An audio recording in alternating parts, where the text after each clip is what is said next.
my name's Keaton Lansley and I'm the acting coach at Screen Theatre Schools in Manchester. So today we're going to be looking at self-tapes. A self-tape is an audition. It's the same thing as a face-to-face meeting.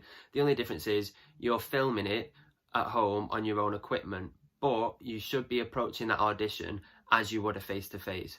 So what does that mean? So let's go from you've had an email and they've sent you the audition with the scripts. First off, you need to read the instructions, because at the start of the self-tape they might ask you to do a picture of your full height, or they might ask you to give your name and your date of birth. Whatever it is, they'll give you some instructions.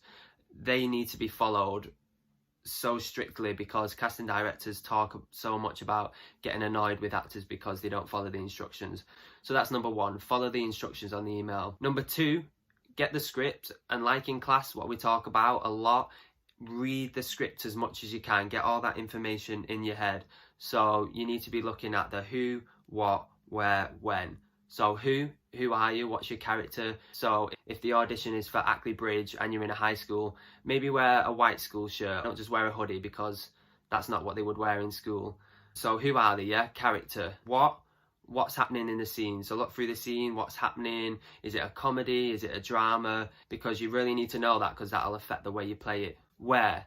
Think about where the scene's set. So if the scene's set in your own home, then you're going to act completely different approaching a situation than if you were in a cafe. So if you're planning to steal some money at home, you'd speak openly and you'd feel fine. If you're in a cafe, it'd be more confined and you'd be making sure people aren't listening, and you'd bring your voice down. So think about that. When is it? Is it in the middle of the night? Because if you're on a street at midnight in the middle of Manchester, you're going to act completely different than if it was 1 p.m. in the afternoon. If it's 1 p.m. in the afternoon, you're fine, whatever.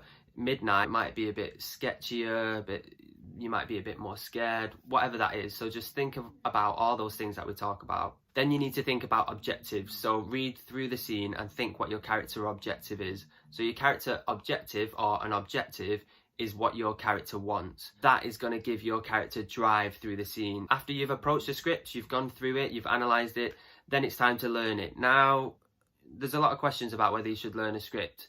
I personally think if you've had the script for more than a day or two, then you should be off book and you should be prepared.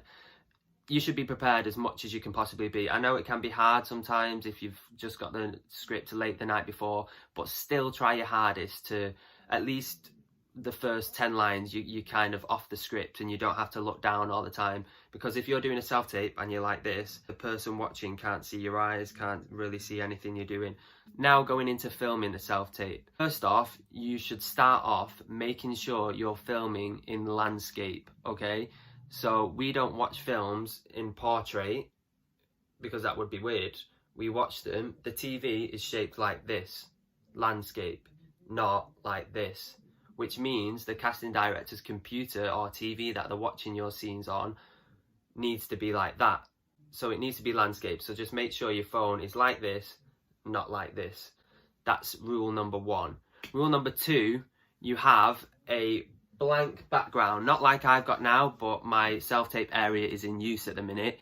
So what you want is an area in your house with a blank wall, grey wall or white wall, whatever that is, just so it's not distracting, so they're not thinking, oh, what's that pillow there? Oh, is that a radiator? Nothing like that. And then you might need to think about lighting. So I'm just going to show you something. This is a ring light. So I bought this ring light off eBay for about £20, £30. Now you can buy these ring lights, and it just makes sure you're really well lit, because sometimes you get shadows behind you, you can't really see your face properly. So think about getting a ring light. It's a really good investment. Next, you need to think about eye line. You never want to be looking straight down the lens unless they specify that you have to do that.